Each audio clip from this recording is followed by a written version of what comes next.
Hi guys, welcome. It is week 7, and we're looking at 97, 98, and 99 this week. So we're nearing the end of this unit. So let's go ahead and flip over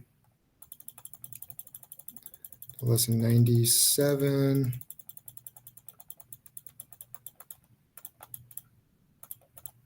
Which is on page 668. All right, so we're looking at similar triangles and indirect measurements. So we can use triangles. So similar, again, means that the side lengths are going to be proportional and all of the angles are going to be the same. We usually use these tick marks, or sometimes I use one swoop, two swoops to indicate that they're the same. As the symbols that match up indicate that those angles are the same measurement. So if B and A are the same, then C and X have to be the same. So even though we don't have them labeled, we know got to add up to 180. So similar. And for Colin, triangle ABC and triangle XYZ, they're similar. We'll use this kind of shape right there. So the angles are going to be the same and the side lengths are going to be proportional. All these sides are 2 times as big as these, or 3 times as big, or 1/2 of these, whatever. Now, if it's congruent, it's this symbol right here. So it's got this little curve over it and then the equal sign below it. That means all the angles are the same and all the side lengths are the same. So it's the exact same size and shape. So lengths of corresponding sides of similar triangles are proportional. So as we talked about, 6, 8, 10, 3, 4, 5. So 6 times 1/2, or divided by 2, 10 divided by 2, and 8 divided by 2. So we get all of those right there, and they are proportional. Okay. So if we're looking at that, we want to estimate A, then use a proportion to find. So as we did up here, 3 to 6 equals 4 to 8, equals 5 to 10. All those reduce down to 1/2. So, and make sure the sides line up. So this angle is across from 10, this angle is across from 6. So don't do the 10 and the 5, for example. That's going to throw you off. So we want to know A. So we could say 10 to 5 equals 10 to 5 equals 3 to A.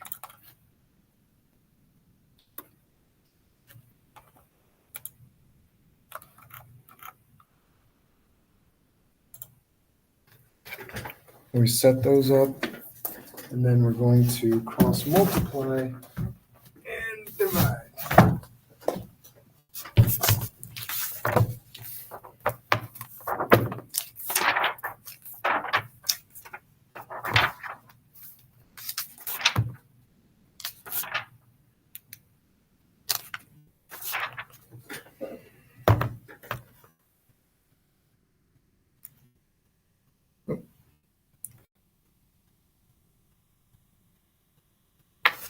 Sorry, let me keep getting up to turn off. Let me get turned there so I'm not flipping back and forth.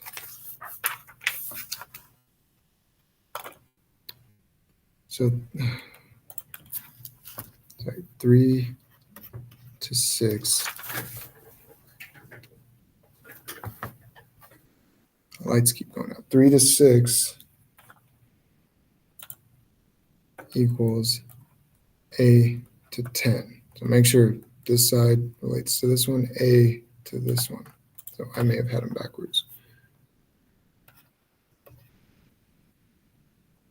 Okay, cross multiply, 6A equals 3 times 10, divide by 6. A equals 5. Okay. And if we reduce 3 over 6, that'd be 1 over 2. 5 over 10, we reduce to 1 over 2. So we know that those are correct.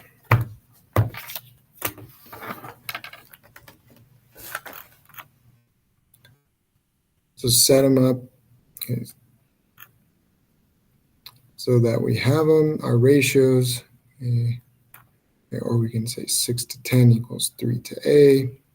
As long as our sides are corresponding and we set them up in equal ratios, cross multiply and divide, and we'll be able to solve what we're looking for. Now, indirect measurement, you may say, well, why would I want to measure something indirectly? Well, if we're trying to measure the height of a tree, we could climb up it and, or maybe use some sort of laser measurement or something like that. But we can also use indirect measurement. So if we have the sun at the same position, casting a shadow for a tree and for a person, okay, these form this angle and this angle, and then this is obviously a right angle. It's going to form similar triangles. Not congruent, but they're going to be similar. And we can use what we know about similar triangles to figure out indirect measurement. So we can measure a shadow length. That's not too hard because it's on the ground. We don't have to climb anything. So shadow length and shadow length. We set them up. So if she's 5 feet and her shadow was 6, the length of the tree of the shadow was 30, we're going to say, okay, Beth in the tree, height of her was 5, the shadow was 6, the shadow of the tree was 30. We're going to set these up. 5 over HT, as they're calling it, the height of the tree equals 6 over 30, the length of both of the shadows. Cross multiply, divide, the height of the tree is 25.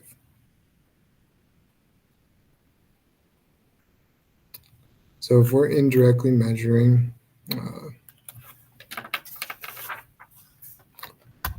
to indirectly measure the height of a telephone pole, again, we don't want to climb up it. We want to try and hold a tape measure up and hope it doesn't fold on us. We want to make sure that it's accurate, so we can use indirect measurements to do it. So we have a meter stick or 100 centimeters, a shadow that's 40 centimeters. Again, make sure the units match up. Don't call this 1 by 40. Okay, it's either we're calling them both centimeters or both meters, just not one in the other.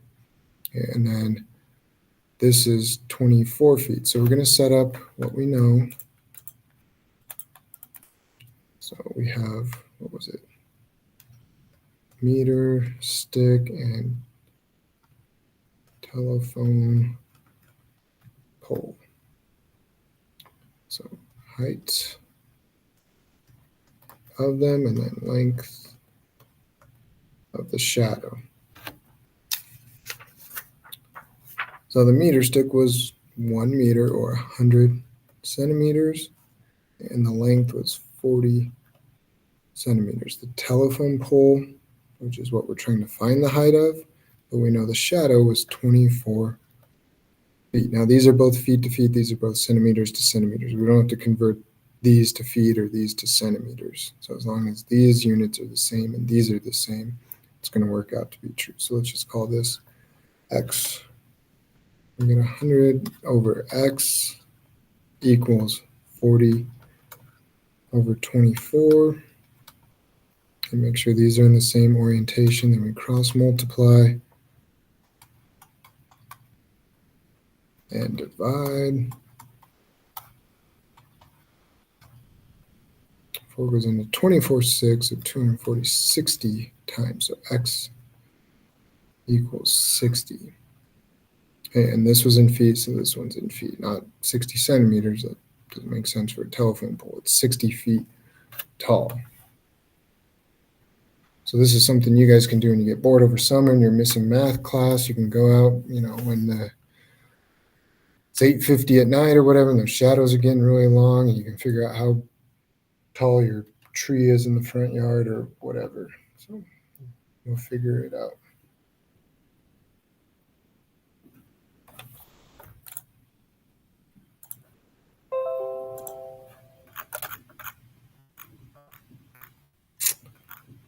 Brad saw the shadow of the length was about 1 big step, 3 feet. Most people stride about 1 yard.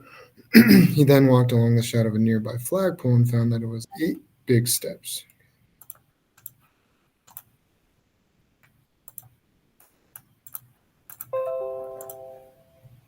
found that it was 8 big steps. Brad is about 5 feet tall. Which is the best for the height of the flagpole?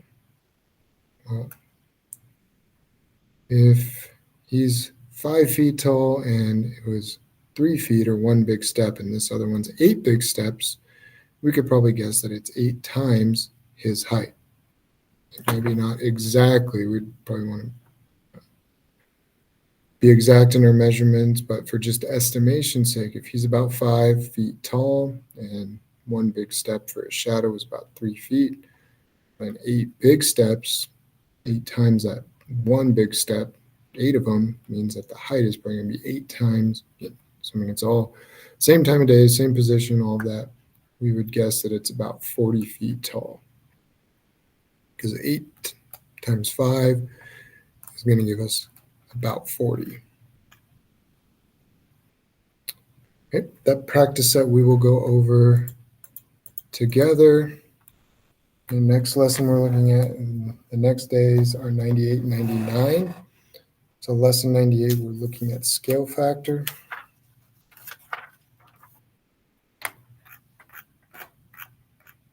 So again, a scale factor can be making something larger or smaller. Maybe we're taking some historical landmark, the Eiffel Tower, the Statue of Liberty or something, and we want to scale it down to make a model of it. Well, we're going to have a ratio. A ratio is just a comparison of two numbers, 1 to 2, 1 to 24, 2 to 3, whatever it is. So a model airplane is built on a scale of 1 to 24. The wingspan is 18 inches. The wingspan of the actual airplane is how many feet? And so 1 to 24 scale, model to object, 18 to W. So it's 1 inch to 24 feet, I believe was the...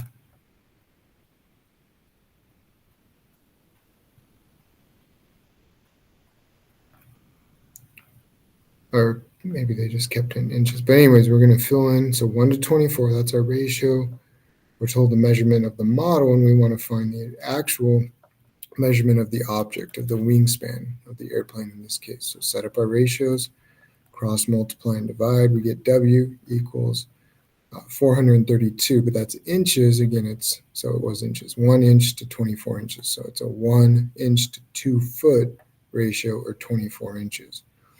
432 inches, that doesn't really compute. I mean, it's still accurate, but we would probably want to describe the length of a wingspan in feet. So we use a unit multiplier to get 36 feet. Okay, we can represent this for every 1 inch, it's 2 feet, or 24 inches, 2 feet. And it's, 2 inches, then it's 4 feet, 3 inches, 6 feet, 4, 8, and continuing on. And it's going to be linear, and it's going to be directly proportional, because as the actual size of the plane gets bigger, then the model is going to correspondingly get bigger as well. So example 2, Sophia is modeling a model of a car from clay. Molding a model of a car from clay. The scale of the model is 1 to 36. If the height is 4 feet 6 inches, what should the height of the model be in inches? Okay, so 4 feet 6 inches, 4 times 12 gives us 48 plus 6 is 54 inches.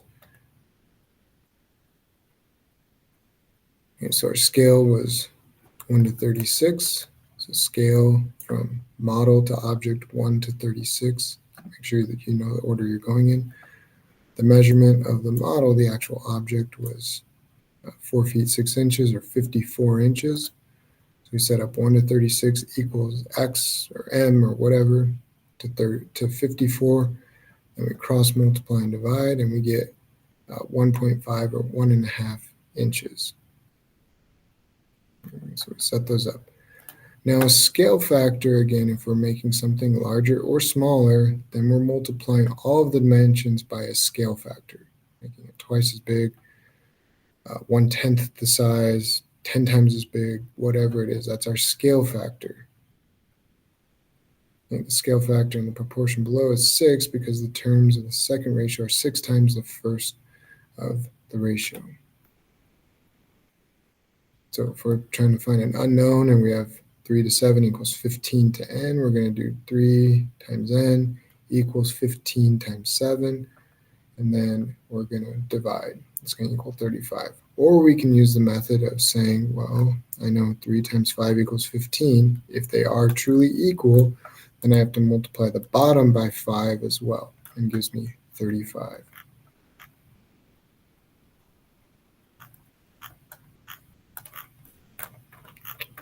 All right, let's take a look at this, because this is what we've talked about. We'll use our own.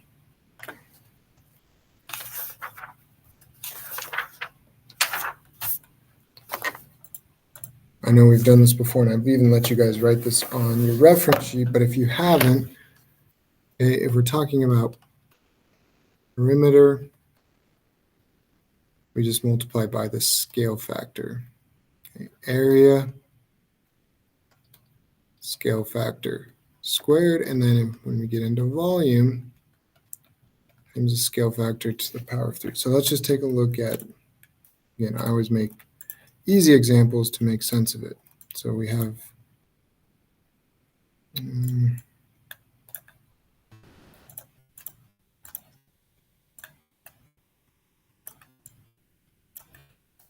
so let's say this is a 1 by 1 square, and this is a 2 by 2 square.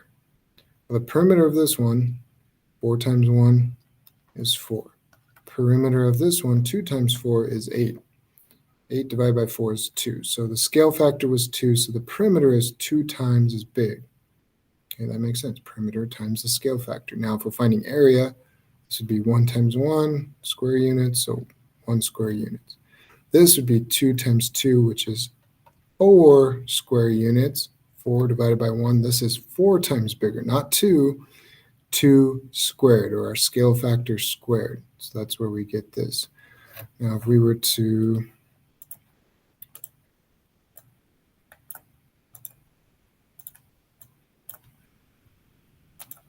look at this three-dimensionally, what would this do?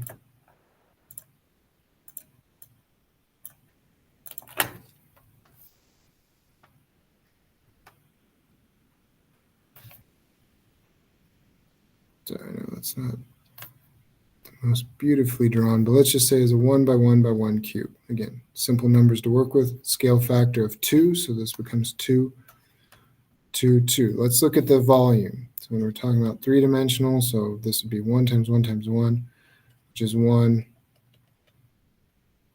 cubic unit. Okay. This is 2 times 2 times 2. 2 times 2 is 4 times 2 is 8. So the volume of this one is 8 cubic units. So this one is 8 times bigger. So that's where we set the scale factor to the power of 3. My scale factor was 2 to the power of 3 equals 8. That's why this volume is 8 times greater than this one. Okay.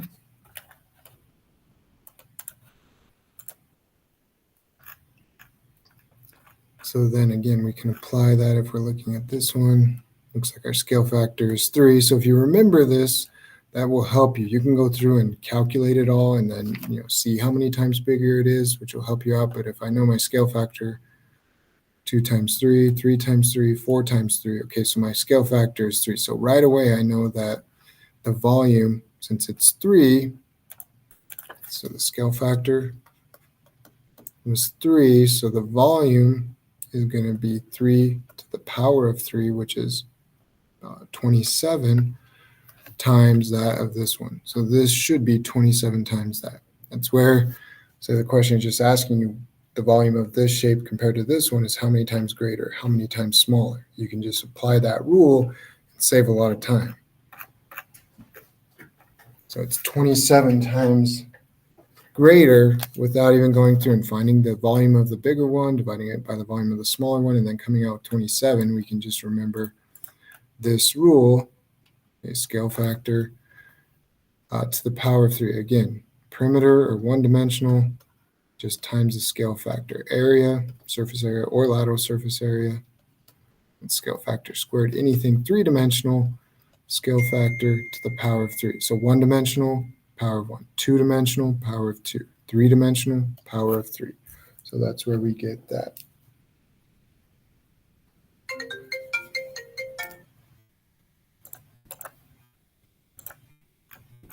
All right, then we will go over those practice set problems together. All right, and then the last one we're going to go over is the Pythagorean theorem. So again, we have what's called the hypotenuse, the longest side of a right triangle, and the other two sides we call the legs. Now the Pythagorean theorem I know we've talked about. This kind of shows what's going on when we do that. If we do 3 squared plus 4 squared, it's going to equal 5 squared. So the area of this shape and this shape is going to add up to the area of this shape. But that helps us find missing side lengths. So again, it's just simply, and this is on your reference sheet, so we've talked about it a lot. It's something you're going to become very familiar with. So if we have 6, 8, and we want to find our c, well, a squared plus b squared. So a and b are my shorter sides. C is my hypotenuse, or the side across from the right angle. So 6 squared plus 8 squared equals c squared. And this is 36 plus 64. 36 plus 64 equals 100. Take the square root, c equals 10. And don't forget to take the square root. If we put 100 right there, that doesn't make any sense, but it is 10. So a squared plus b squared equals c squared. And only for right triangles. This doesn't apply to any triangle like some of our triangular rules. In this one, we're given the hypotenuse, and one side we have to work backwards to try and find.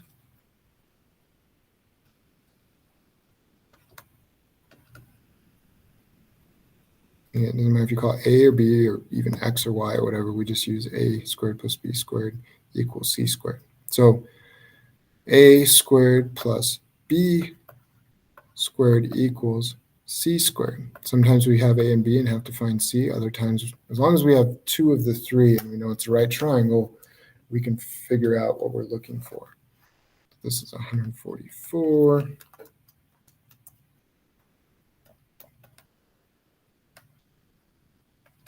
So then we want to subtract 144. Again, isolating our unknown just like we've been doing all year.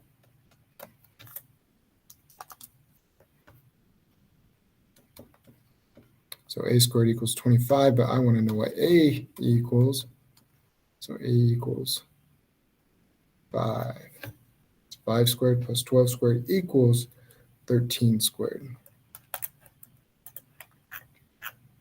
And again, if it helps you to kind of draw these squares out, because that's what we do. That's where we get the term squared, is if we were to square it or raise it to the power of 2, we're creating a square off of that.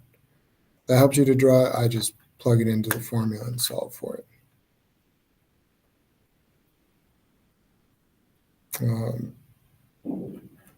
This is a 3, 4, 5 right triangle. So 3 squared is 9 plus 4 squared is 16. 9 plus 16 is 25. Square root is 5. So we add those together. The perimeter is 12. This kind of a squared plus b squared plus c squared, I think several tests have it on there. So you'll be given a multiple choice. It'll show this image right here. This represents what? It represents the Pythagorean theorem, not the distance formula or area of a triangle or anything like that. It's the Pythagorean theorem. If we take a squared, add it to b squared, the area of these two squares is going to be equivalent to the area of c squared. Okay. Pythagorean theorem applies to all right triangles and only right triangles. So if we're given a length and we're trying to find out if it's a right triangle, well, let's say 5 squared plus 4 squared. So we do 5 squared plus 4 squared equals 41. Well, the square root of 41 is not 6. So we know it's not A. B, 7 squared plus 7 squared equals 98. Square root of 98 is close to 10, but it's not equal to 10. 12 squared plus 5 squared equals 169. 13 squared also equals 169. So C is our only option. That's one we actually just saw up above, 5, 12, and 13, right triangle. Okay, practice set we'll do together. All right, we'll see you guys in class. We're almost to the end of this unit.